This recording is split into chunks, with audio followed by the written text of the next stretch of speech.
Bonjour, très heureux de vous retrouver pour cette toute nouvelle aventure sur 750 grammes, en compagnie aujourd'hui de notre parrain pour cette émission 750 grammes de gourmandise, Nicolas Bernardet. Bonjour. Bonjour Christophe. Meilleur ouvrier de France 2004, on parlera un petit peu de votre parcours tout à l'heure, mais juste avant une première question, Nicolas Bernardet, si vous aviez 750 grammes de gourmandise à offrir ou à vous offrir, que choisiriez-vous? 750 grammes de bonbons chocolat à la framboise. Pourquoi la framboise? C'est mon fruit préféré, c'est le rouge, c'est l'amour, c'est la tendresse, c'est un souvenir d'enfance, c'est un fruit magnifique pour moi, la framboise. Voilà. Alors Nicolas Bernardet, je ne sais pas s'il y a des galettes à la framboise chez vous, mais en tous les cas la galette c'est le thème tout de suite de cette première émission.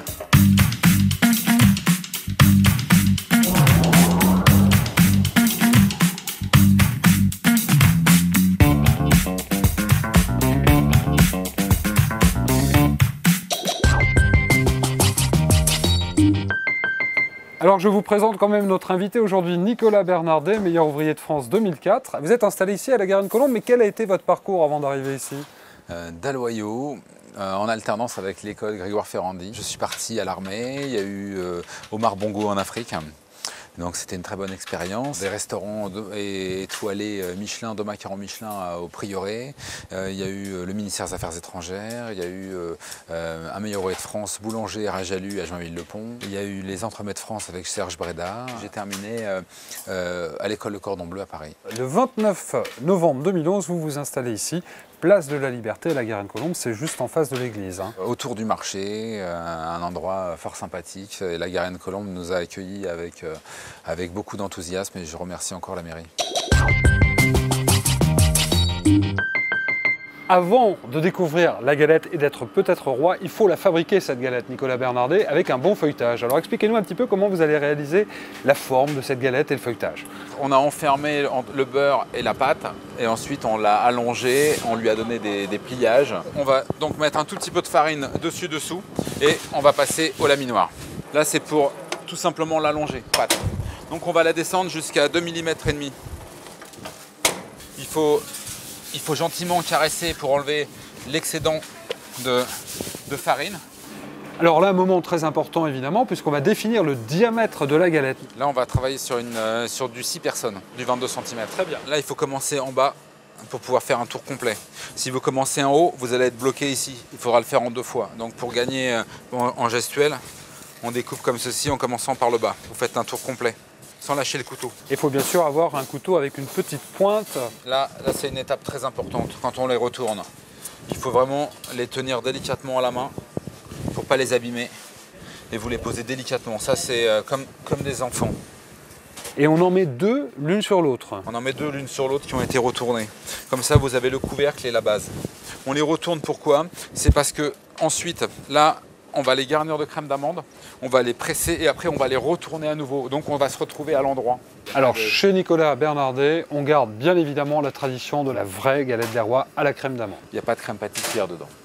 Voilà, donc c'est que des amandes, du beurre, du sucre et des œufs. Chers amis, je vous propose de vous retrouver en compagnie de chef Damien pour quelques astuces et conseils. Avec grand plaisir.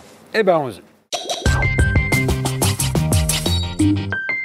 Pas de doute, on est chez un meilleur ouvrier de France. D'accord? Tu peux nous montrer les galettes, comment tu garnis alors? Alors tout d'abord, avant de les garnir, il faut prendre de l'eau, ce qu'on appelle de la mouillure.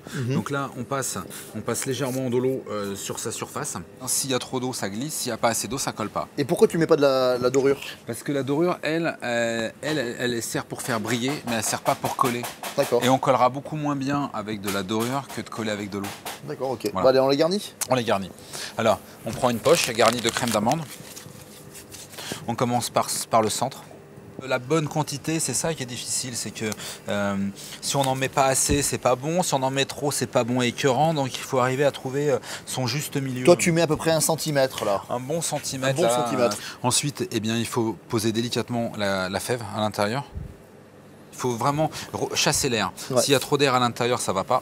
Il faut bien presser. Ça a toujours peur de faire ça. Hein. Non, mais il faut pas avoir peur. La peur Là, c'est bien ce que j'ai fait là? Ouais, c'est bien. Et là, en On prend la galette comme ceci, Là, ta main bien à plat. Bien à plat. Et là, on la retourne.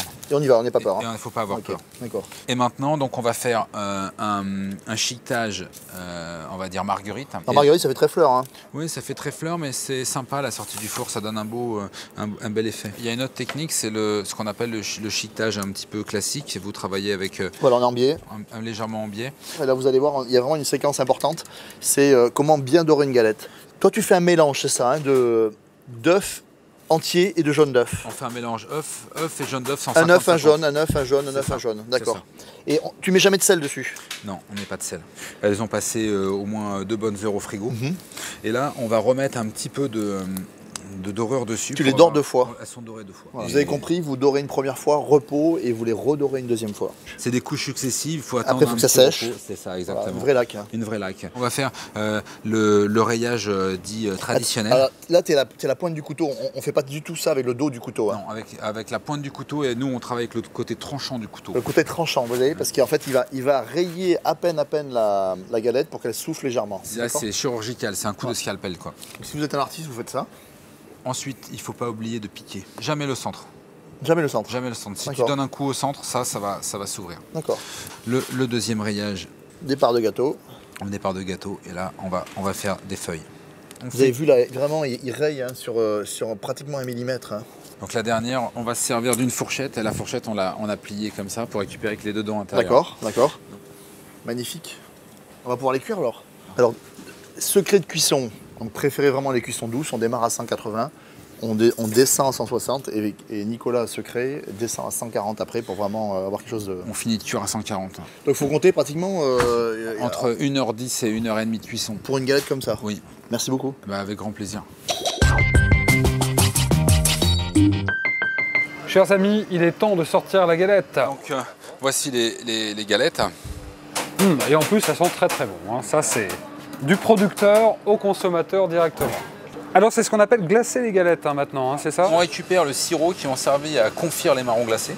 Oui. Et ensuite, de là, on rajoute un petit peu de glucose, on rajoute un petit peu d'eau et de sucre, de la vanille, et on obtient quelque chose qui est un sirop épais et qui donne une très jolie couleur et un très bon goût. C'est une vraie galette artisanale.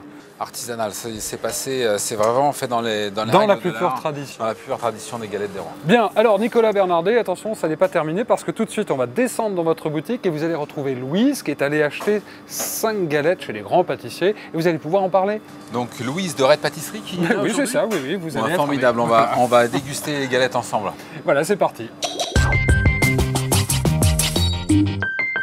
Nicolas, je suis allée ce matin dans tout Paris pour aller vous chercher 5 galettes frangipane assez étonnantes. Il y a des choses très belles et magnifiques.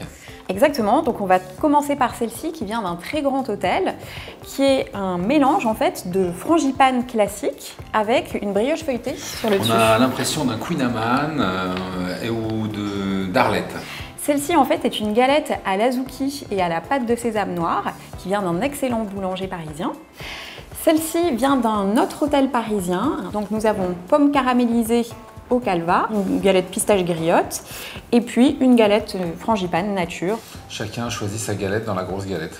Celle-ci en fait vient d'un chocolatier parisien, donc c'est une galette au chocolat, donc avec une frangipane mélangée à de la ganache. Oui, c'est un feuilletage au chocolat. Ici nous avons une galette frangipane sans frangipane. À la place, en fait, il y a une crème à base de pain d'épices avec des pommes fondantes. Oui, la décoration, on voit les pommes qui ressortent tout de suite. C'est beau, ça. On va tester. Voilà, donc en fait, c'est la blague d'Obélix. Ça, c'est pour moi et ça, c'est pour les autres. C'est bon, hein? On se régale. Et puis, last but not least, la galette de Nicolas Bernardet. C'est vrai qu'elle sort du four et le fait de l'avoir coupée, là, là, c'est fumé de l'amande. Hyper feuilleté. On perd toute dignité en mangeant votre galette. Une bonne galette, c'est un très bon feuilletage avec tout d'abord des matières premières de qualité. Ça, c'est le très important. Du bon beurre AOC, des bonnes amandes, des spikes de Valence avec des bons œufs fermiers. Voilà, déjà, quand on part sur des bonnes matières premières, on a forcément une bonne galette. Concernant la frangipane, c'est vrai qu'on peut le voir ici, il y en a vraiment pour tous les goûts. Après, moi personnellement, je reste une adepte de la frangipane classique, avec, comme le disait Nicolas, de bons ingrédients simples Et voilà. Toute l'équipe de 750 grammes de gourmandise vous salue bien. Merci Nicolas Bernardet. Merci à vous d'être venu nous rendre visite. À bientôt.